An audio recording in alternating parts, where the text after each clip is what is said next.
여러분 안녕하십니까? KBS 아메리칸 뉴스입니다. 올 들어 가장 더웠던 연휴가 끝난 오늘 LA 한인타운을 비롯한 LA 동부 지역에는 코로나 대유행만큼 우울한 잿빛 하늘이 펼쳐졌습니다. 100도를 훌쩍 넘는 폭염 속에 곳곳에서 발생한 산불이 좀처럼 수그러들지 않고 있습니다. 첫 소식 이채은 기자가 보도합니다. 숲이 타면서 뿜어져 나오는 잿빛 연기가 하늘을 온통 뒤덮습니다.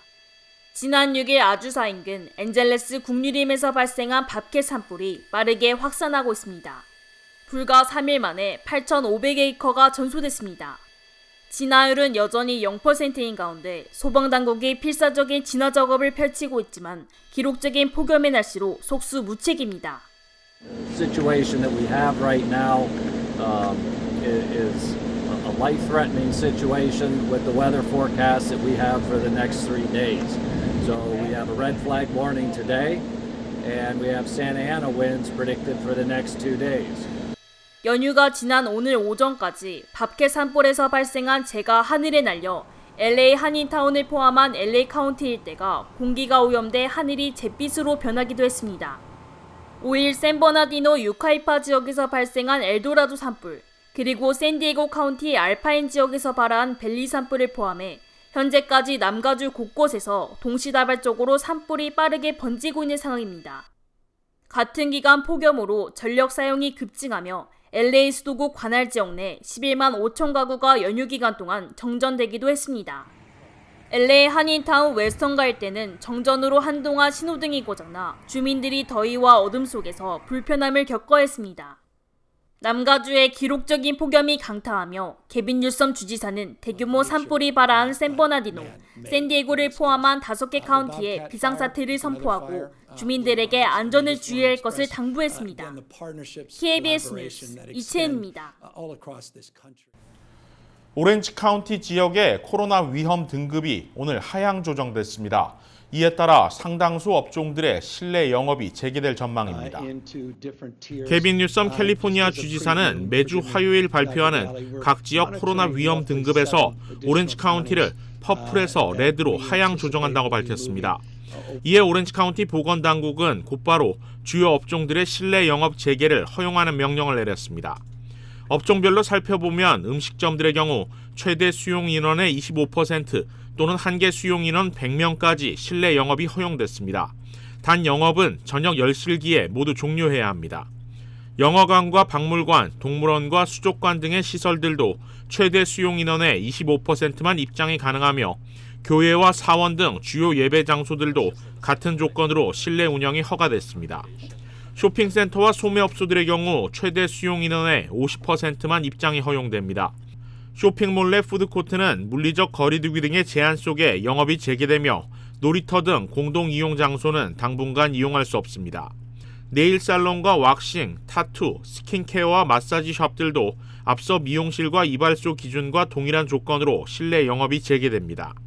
그 밖에 체육관 등 운동시설은 최대 수용 인원의 10%로 상대적으로 더 제한적인 조건 하에 영업 재개가 허용됐습니다. 각 지역별 코로나 위험 등급에 따른 영업 재개 가이드라인은 캘리포니아 주정부 코로나 대응 웹사이트에서 확인 가능합니다. 과연 코로나 백신이 언제쯤 나올 것인가 가장 큰 관심사죠. 3상 임상시험이 진행 중인 가운데 이르면 10월 중순, 늦어도 11월 초에는 승인이 날 것이라는 전망이 나오고 있습니다. 김경일 기자가 보도합니다. 바이오엔테크의 우거 자인 CEO는 코로나 백신이 탁월한 성적을 보여줬고 백신은 거의 완벽하다고 생각한다고 밝혔습니다. 자인 CEO는 안전한 제품을 가졌고 효험을 입증할 수 있다고 강조했습니다.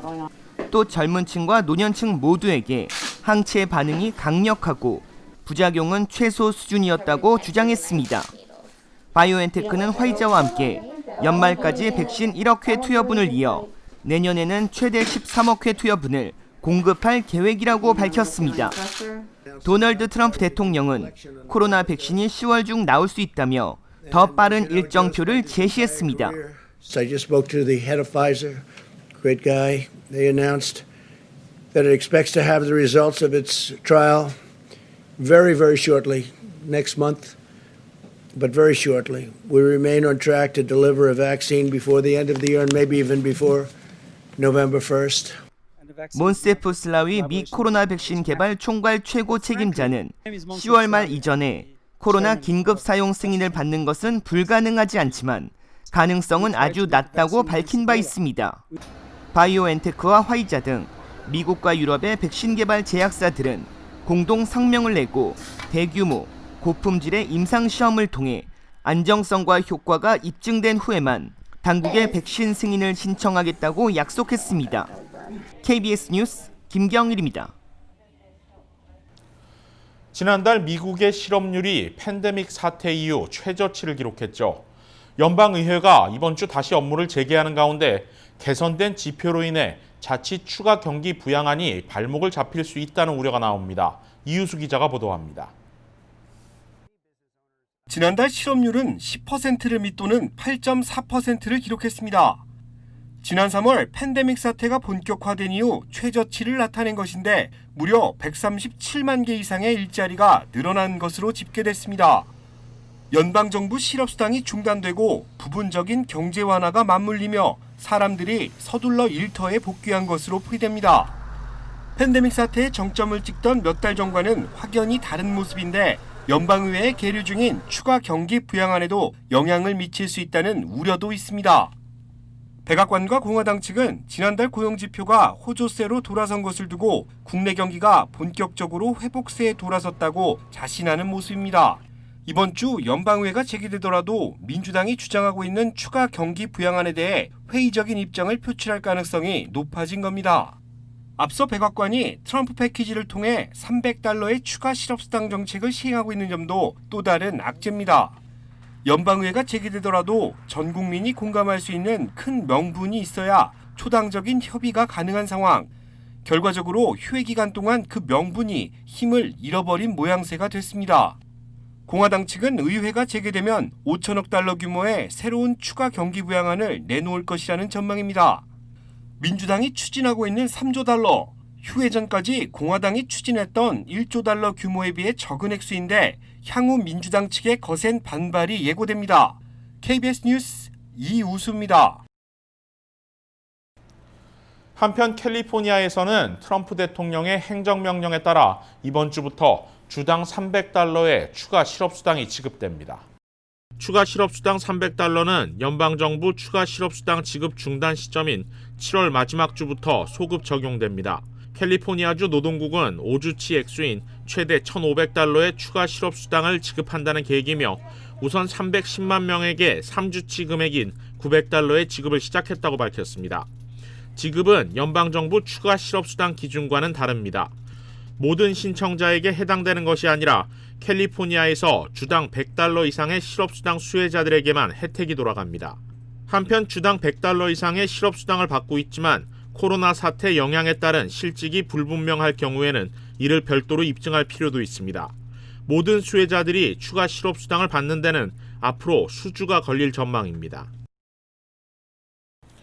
오는 21일 대면 수업 재개를 준비하는 뉴욕시 21개 학교들이 환기시설이 제대로 갖춰지지 않은 상태인 것으로 확인됐습니다.